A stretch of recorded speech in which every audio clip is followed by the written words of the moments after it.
Selamat malam semuanya, juga saudara-saudara yang mengikuti secara streaming. Kita akan baca di dalam Yohanes 21 ayat yang ke-15 sampai ayat yang ke-17.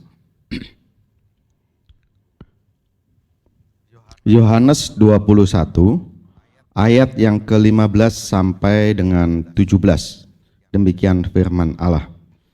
Sesudah sarapan, Yesus berkata kepada Simon Petrus, "Simon, anak Yohanes, apakah engkau mengasihi aku lebih daripada mereka ini?"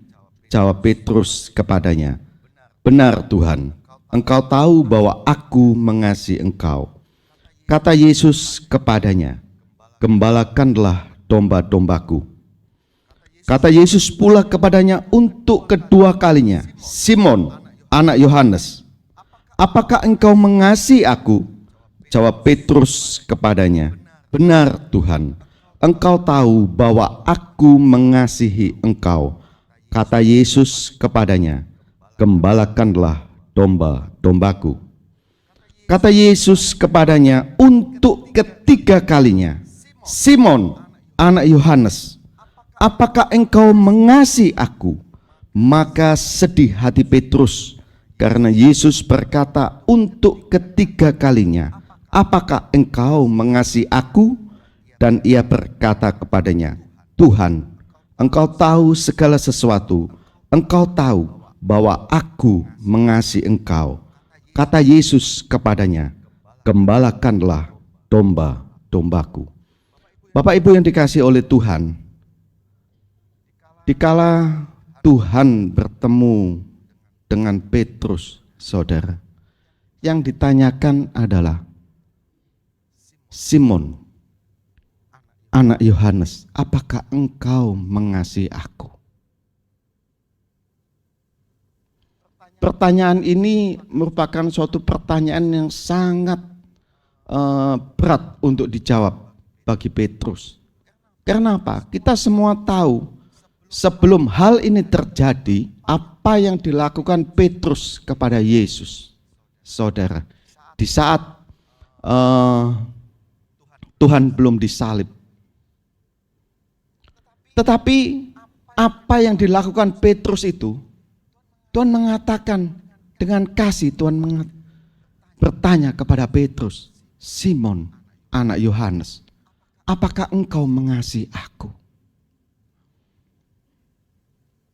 Saudara, setiap kita pribadi masing-masing, kita ini tentunya mempunyai suatu kelemahan. Kita tidak sempurna. Setiap manusia kita tidak sempurna. Tetapi di atas ketidaksempurnaan itu, saudara, Allah tetap mengasihi saudara dan saya. Allah tidak melihat kekurangan kita. Allah tidak memandang kelemahan kita. Yang Tuhan tanyakan kepada pribadi Petrus, mungkin pribadi kita masing-masing di tempat ini, apakah engkau mengasihi Yesus? Saudara dan saya yang bisa menjawab secara pribadi kita masing-masing, Bapak Ibu semuanya. Kalau Tuhan tidak penuh kasih, saudara, maka Tuhan tidak akan menerima Petrus. Karena dia sudah berkhianat kepada Tuhan. Dia sudah menyangkal Tuhan, saudara. Tetapi Tuhan dengan kasih-Nya, Dia bertanya kepada Petrus, "Apakah engkau mengasihi aku, Petrus?" Bapak Ibu yang dikasihi Tuhan,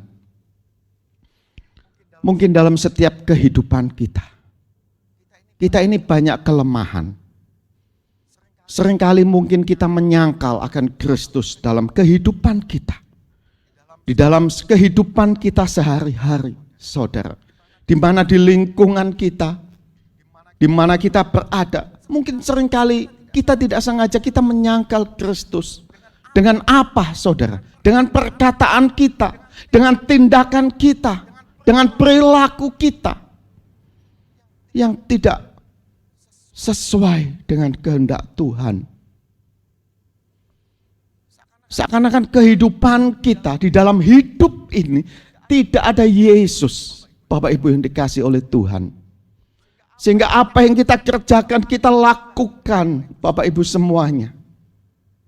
Seringkali kita menyangkal akan keberadaan Kristus dalam setiap kehidupan kita. Dan itu tercermin dalam tindakan kita sehari-hari. Seberapa banyak kita, walaupun kita masih beribadah setiap minggu, kita masih berdoa setiap hari. Tetapi apakah setiap perilaku kita, tindakan kita sudah mencerminkan akan kasih Kristus? Banyak label orang Kristen, saudara, tetapi tindakan di luar sana seakan berbalik daripada ajaran, daripada firman Allah. Tuhan mengatakan, apakah engkau mengasihi aku? Kalau kita mengasihi Tuhan, tentunya setiap kehidupan kita akan memberikan kasih itu keluar, saudara. Keluar dari hidup kita. Untuk siapa? Untuk orang-orang yang kita kasihi. Tuhan katakan adalah, kalau engkau mengasihi aku, gembalakanlah domba-dombaku. Kita semua adalah domba-domba daripada Allah. Kita semua adalah anak-anak Allah. Saudara, Tuhan memberikan kepada kita, memberikan perintah kepada kita untuk apa? Untuk memberikan kasih kita, kasih Kristus yang sudah kita terima dari Tuhan, saudara. Kita salurkan untuk mereka, untuk saudara-saudara yang ada di sekeliling kita. Sehingga apa? Kehidupan kita ini tercermin bahwa Yesus ada dalam setiap kehidupan ini. Dalam setiap perilaku kita, dalam setiap tindakan kita, pemikiran kita. Bapak Ibu yang dikasihi Tuhan. Ataukah sebaliknya dalam setiap kehidupan kita yang keluar bukan kasih, tetapi kebencian, tetapi perkataan yang tidak membangun, pemikiran-pemikiran yang jahat, saudara. Mungkin kita tidak sadar, tetapi kalau itu kita biarkan, saudara, setiap hari pola kehidupan kita berkecimpung dan kita tetap seperti itu, lama-lama, saudara, kita akan terhilang. Tetapi biarlah kasih Kristus ada dalam hidup saudara dan saya. Sehingga apa? Semuanya itu boleh menutupi akan kelemahan saudara kita. Karena kita ini sebagai manusia, kita banyak dengan kelemahan dan kekurangan. Tetapi dikala kita melihat kekurangan orang lain, dikala kita melihat kelemahan orang lain, mungkin kita tidak bisa menerima mereka. Kita tidak bisa memberikan pengampunan kepada mereka, saudara. Sehingga setiap ucapan, tindakan kita, semuanya itu di luar daripada firman. Mari Bapak Ibu semuanya, kita renungkan semuanya ini. Karena Tuhan memberikan perintah dalam hidup saudara dan saya. Perintah yang utama adalah mengasihi Tuhan. Dan perintah yang kedua adalah mengasihi sesama kita seperti diri kita sendiri. Jangan katakan saudara mengasihi Tuhan.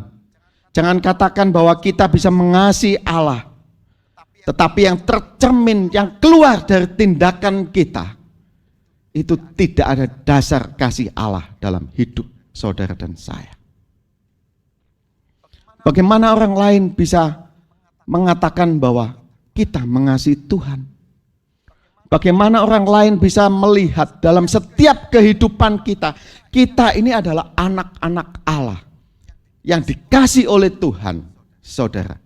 Kalau dalam cerminan setiap kehidupan kita yang kita berikan kepada orang-orang yang ada di sekitar kita, saudara, suatu tindakan yang tidak mencerminkan daripada kasih Allah. Bapak Ibu yang dikasih oleh Tuhan, saudara, memang kalau kasih akan orang-orang dunia, kasih itu mereka bisa mengasihi kalau mereka mengharapkan sesuatu. Itu kasih akan dunia. Secara dunia, hal itu merupakan suatu yang wajar. Aku akan mengasihi engkau kalau engkau ada sesuatu yang bisa saya dapatkan.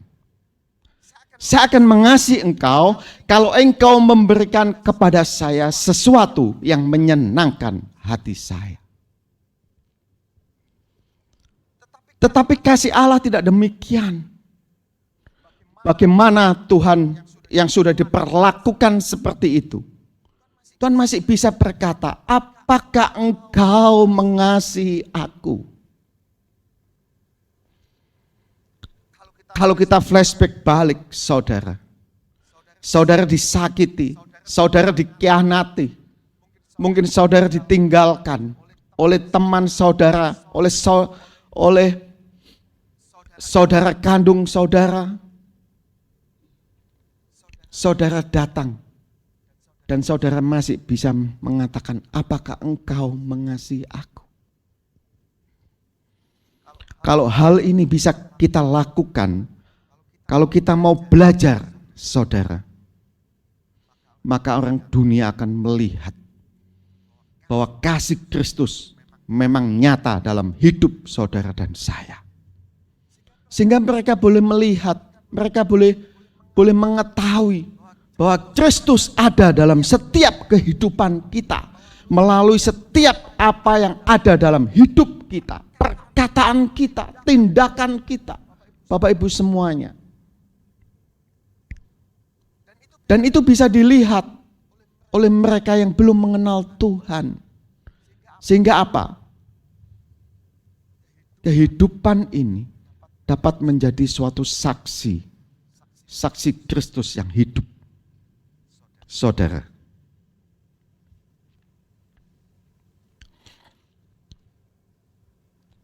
Kenapa Tuhan mengatakan, apakah engkau mengasihi aku? Apa sih esensi daripada kasih itu? Kita semua sama-sama tahu, kita baca di dalam 1 Korintus 13 ayat yang keempat sampai dengan ayat yang ketujuh. 1 Korintus 13 ayat yang keempat sampai dengan ayat yang ketujuh. Kasih itu sabar, kasih itu murah hati. Ia tidak cemburu, ia tidak memegahkan diri dan tidak sombong. Ia tidak melakukan yang tidak sopan dan tidak mencari keuntungan diri sendiri.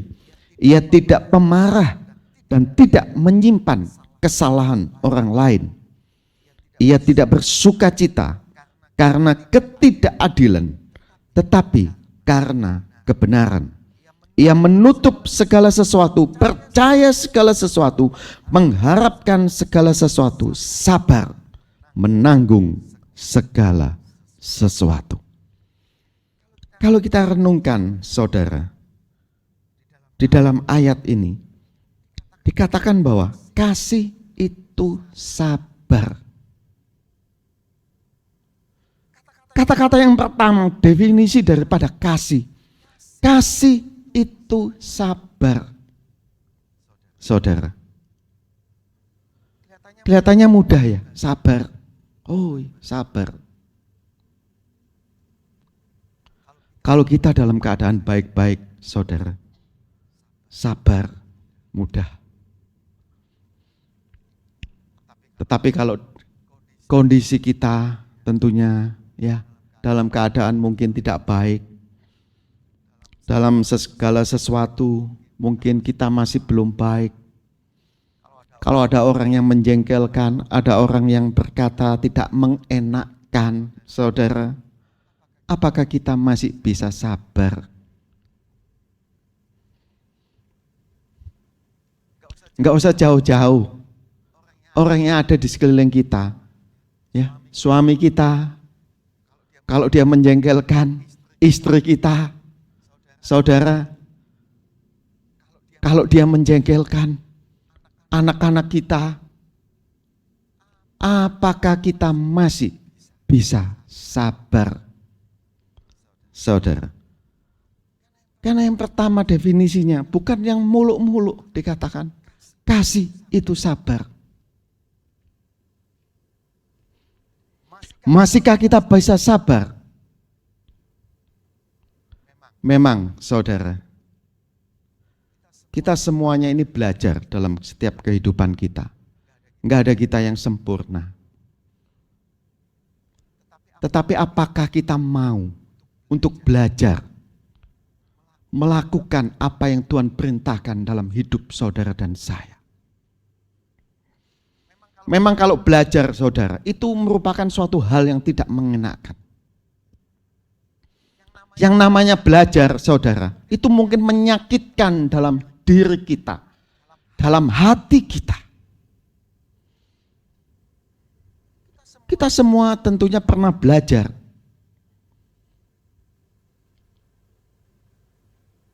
Kita tentunya semuanya mengecap yang namanya bangku di sekolah. Kita semua belajar, diharuskan untuk belajar. Tetapi hasil daripada belajar tidak saat ini kita kecap. Tapi nanti, mungkin setelah kita lulus, kita baru mengecap. Setelah kita belajar mati-matian, menahan diri kita, mungkin sakit kita tidak enak di dalam tubuh ini, saudara. Kita akan menikmati hasilnya itu. Demikian pelajaran kita dalam sekolah kehidupan kita. Tuhan katakan bahwa kasih itu sabar. Kalau ada orang yang berkata, kalau ada orang yang menyakiti kita, tentunya sakit secara manusia, kita akan sakit. Tetapi kalau kita mau belajar sabar, dikatakan firman ini sabar. Kalau kita mau belajar, saudara, tentunya hasil yang kita peroleh merupakan hal yang luar biasa. Karena apa? Itu akan membawa dampak yang luar biasa yang kita tidak kita sadari, saudara. Orang akan menilai siapa kita, orang akan menilai bagaimana keadaan kita. Mungkin yang dulu kita uring-uringan, kita suka marah sama istri kita, sama suami kita. Iya kan? Kalau kita belajar sabar, mereka akan merasakan, wah, kok ada perubahan ya? Kok suami saya berubah? Kok istri saya berubah? Ada apa ya? Kita nggak perlu muluk-muluk, saudara, untuk membawa mereka mengenal Tuhan. Kita nggak perlu hafal akan firman Allah dari Kejadian sampai Wahyu. Tetapi apa yang kita lakukan, apa yang kita kerjakan, saudara, satu hal saja kita pegang, kebenaran daripada firman Allah. Kita hidupi itu, maka itu akan berdampak kepada hidup saudara dan saya. Dampak kepada orang yang ada di sekitar kita. Sehingga mereka akan mengenal Kristus. Gereja kita sedang mencanangkan akan penjangkauan. Ini merupakan hal yang tidak kebetulan. Tetapi bagaimana dengan kita? Apakah kita sudah siap untuk menjangkau mereka yang ada di luar sana? Apakah kita sudah siap untuk mencari jiwa-jiwa yang terhilang, saudara? Katakan firman Allah tadi katakan bahwa kalau kita mengasihi Tuhan, Tuhan katakan, gembalakanlah domba-dombaku. Ada banyak domba yang tersesat, ada banyak domba yang di luar sana, saudara. Bagaimana kita bisa menjangkau mereka? Kalau setiap kehidupan kita, saudara, kita masih belum mempunyai akan kasih. Bapak Ibu yang dikasihi Tuhan,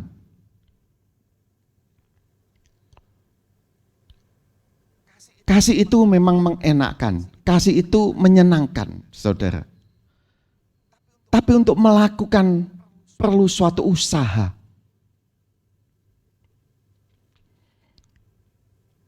Untuk melakukan perlu yang namanya pengorbanan.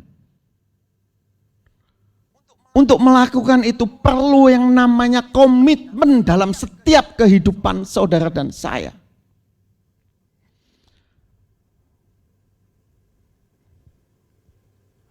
Saudara, mari kita baca di dalam Yohanes 14.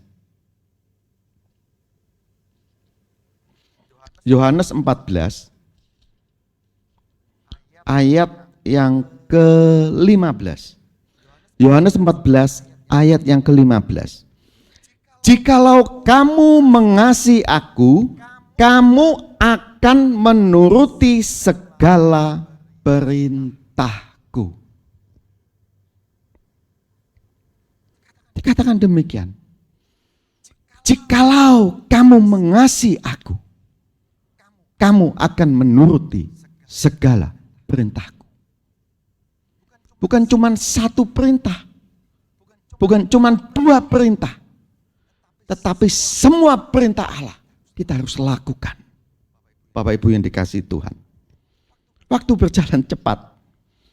Mungkin kita tidak bisa melakukan semuanya itu, tetapi Tuhan katakan di ayat yang ke-16, ya, saya bacakan, aku akan meminta kepada Bapa, dan Dia akan memberikan kepadamu seorang penolong yang lain, supaya ia menyertai kamu selama-lamanya.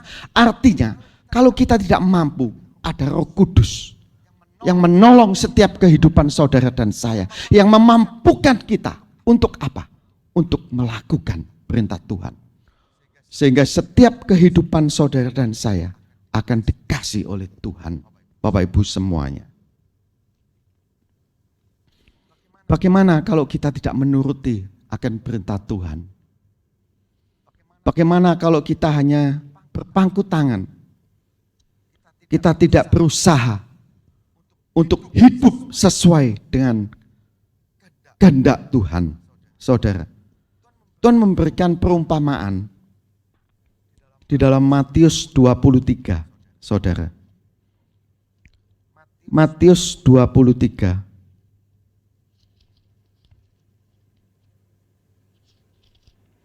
Ayat yang ke-27. Demikian firman Allah. Celakalah kamu, hai ahli-ahli Taurat dan orang-orang Farisi. Kamu orang-orang munafik, sebab kamu seperti kuburan yang dilabur putih, yang sebelah luarnya memang bersih tampaknya, tetapi yang sebelah dalamnya penuh dengan tulang belulang dan berbagai jenis kotoran.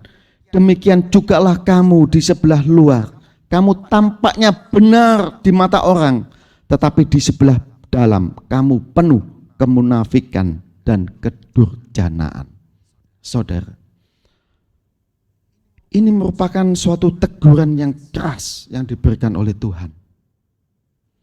Kalau kehidupan kita hanya nampak di luar, seakan-akan kita baik dalam tanda kutip, saudara. Seakan-akan kehidupan kita itu kehidupan orang-orang yang sesuai dengan kehendak Tuhan. Tetapi di dalam hidup kita, yang tahu hanya Tuhan dan kita sendiri, saudara, apa yang ada dalam hidup kita. Apakah kehidupan kita benar-benar di hadapan Tuhan? Ataukah kehidupan kita hanya untuk dilihat oleh orang, supaya orang menilai kehidupan kita adalah kehidupan yang kudus, kehidupan yang layak. Tetapi kenyataannya di balik semuanya itu, Bapak Ibu yang dikasihi Tuhan, ayat ini mungkin keras dalam setiap pendengaran kita. Tetapi biarlah kita boleh merenungkan dengan hati kita yang terdalam. Bapak Ibu semuanya. Sudahkah kita mengasihi Tuhan dalam setiap kehidupan saudara dan saya? Karena Tuhan akan menanyakan kepada kita, apakah engkau mengasihi aku? Saya tidak panjangkan firman Allah,